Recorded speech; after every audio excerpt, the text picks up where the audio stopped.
Hello दोस्तों, नमस्कार। कैसे हैं आप सभी लोग। मुझे उम्मीद है आप सभी लोग अच्छे होंगे, स्वस्थ होंगे। बीके सोशल ज्ञान चैनल में सभी मित्रों का, सभी बंधुओं का एक बार पुनः हार्दिक स्वागत, अभिनंदन है। मित्रों, आज के इस वीडियो में आपको ग्राम पंचायत चपरासी भर्ती से संबंधित जानकारी दी जाएगी। ये जो भर्ती होगी ये आवास योजना से संबंधित होगी, यानी इस भर्ती को आवास मित्र भर्ती के नाम से भी जाना जाता है।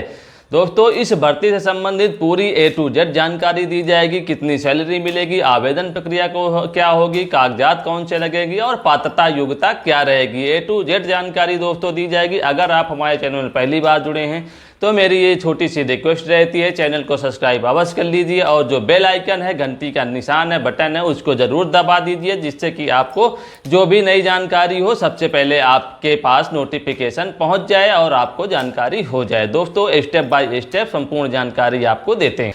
दोस्तों, सबसे पहले हम बात कर लेते हैं किस उम्र के लोग जो है इस भर्ती के लिए अप्लाई कर सकते हैं। मित्रों, तो यहाँ पे आयु सीमा की हम बात करें सामान्य वर्ग के कैटेगरी के लिए, सामान्य जाति के लोगों के लिए, तो यहाँ पे 18 साल से लेकर 45 साल तक की उम्र सीमा रखी गई है। दोस्तों, वहीं हम बात करते हैं ओबीसी वर्ग के लिए, यानी जो पिछड़ी जाति के लोग होते हैं, तो उनके लिए 18 साल से लेकर जो है 48 साल तक की उम्र का प्रावधान रखा गया है। वहीं एससी और एसटी जो होते हैं, जो अनुसूचित जाति के लोग होते हैं, अनुसूचित जनजाति के लोग होते हैं, तो उनके लिए 5 साल तक की छूट और बढ़ा दी गई, यानी 18 साल से लेकर 50 साल तक के लोगों को इस चपरासी भर्ती के लिए, इस जो है आवास मित्र भर्ती के लिए जो है योग्यता प्रदान की गई है सरकार की तरफ से। यानी आयु का कोई मैटर नहीं है, आयु अच्छी खासी इसमें दी गई है, उम्र सीमा बहुत ही दी गई है। लेते हैं इस भर्ती का लाभ लेने के लिए, आवेदन करने के लिए आपके पास कितनी योग्यता होनी चाहिए। मित्रों, तो इसमें कोई ज़्यादा योग्यता नहीं। अगर आप 12वीं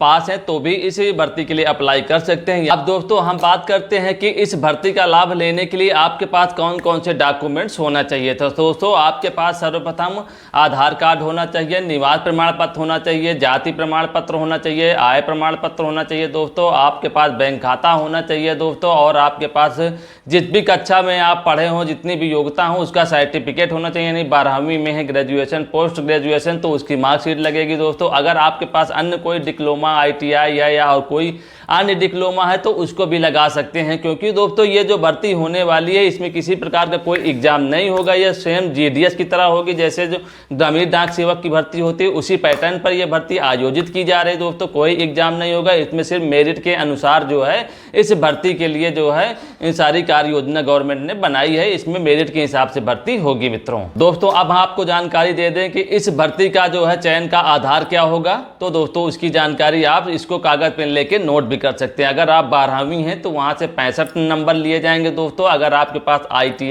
है या कोई अन्य डिप्लोमा है दोस्तों, तो वहां पे जो है 15 नंबर वहां से लिए जाएंगे दोस्तों। अगर आप जो है पहले से कोई जो है आवास मित्र हैं या कोई ऐसे इस तरीके के काम से संबंधित रहे हैं दोस्तों, तो वहां पे आपको 20 नंबर वहां से दोस्तों आपको मिलेगा, यानी आपकी मेरिट में ऐड होगा दोस्तों। अगर आप BFT हैं तो 10 नंबर दोस्तों वहां से मिलेगा। अगर आप किसी भी स्वयं, जैसे कोई महिला आवेदन कर रही है और वो महिला स्वयं सहायता समूह से जुड़ी है, तो वहाँ से 10 नंबर का उसको इसमें ऐड किया जाएगा दोस्तों। इस तरीके से टोटल जो है ये भर्ती के लिए जो है मेरिट बनेगी, और इसी मेरिट के हिसाब से दोस्तों जिसकी मेरिट हाई होगी और उसी को जो है इसमें सिलेक्शन का अवसर मिलेगा दोस्तों, उसी की जो है चयन होने की संभावना अधिक बढ़ जाएगी। हम बात कर लेते हैं इसका फॉर्म कहाँ से मिलेगा। तो जो आपका जिला है, जिला पंचायत कार्यालय से फॉर्म मिलेगा दोस्तों। इसका ऑफलाइन फॉर्म भरा जाएगा। फॉर्म लेने के बाद संपूर्ण जानकारी भरिए और जो भी डॉक्यूमेंट बताए हों उसकी एक फोटो कॉपी लगा के, और संपूर्ण फॉर्म भरने के बाद, सारे फोटो कॉपी लगाने के बाद उसी जिला पंचायत कार्यालय में इसको जमा कर दीजिए दोस्तों। वहां पे संपूर्ण पात्रता की, आपकी योग्यता की जांच होगी। तत्पश्चात आपके पास फोन के माध्यम से संपर्क किया जाएगा दोस्तों। हम बात कर लेते हैं, अगर आपका चयन हो गया तो सैलरी कितनी मिलेगी दोस्तों, आपको तनख्वाह कितनी मिलेगी, वेतन क्या होगा। तो दोस्तों, यहाँ पे 31,500 रुपए तक का शुरुआती वेतन देने की नोटिफिकेशन में बात की गई है दोस्तों। यानी जब आप सिलेक्ट हो जाएंगे, चयन हो जाएंगे, तो आपकी जो सैलरी का जो स्टार्टिंग होगी वो 31,500 रुपए से स्टार्ट होगी, और आगे चल के आपके काम के हिसाब से आपका प्रमोशन भी होगा दोस्तों। इस भर्ती के तहत आपकी सैलरी बढ़ती जाएगी दोस्तों। लेकिन यहाँ ध्यान देने वाली महत्वपूर्ण बात यह है कि यह भर्ती अभी तक मात्र छत्तीसगढ़ राज्य में स्टार्ट की गई है, यानी छत्तीसगढ़ के लोग ही इस भर्ती में अप्लाई कर सकते हैं, क्योंकि ये भी संपूर्ण भारत के संपूर्ण राज्यों में जो है ये अभी चालू नहीं हुई है। जैसे ही अन्य राज्यों में ये भर्ती चालू होगी तो वीडियो के माध्यम से आपको जानकारी दे दी जाएगी। दोस्तों वीडियो मेरा कैसा लगा, अगर पसंद आया हो तो एक लाइक अवश्य करिए। दोस्तों चैनल में पहली बार जुड़े हैं तो चैनल को सब्सक्राइब करना बिल्कुल ना भूलिए। दोस्तों वीडियो देखने के लिए सभी दोस्तों का हृदय से आभार एवं बहुत बहुत धन्यवाद। नमस्कार, जय हिंद, जय भारत।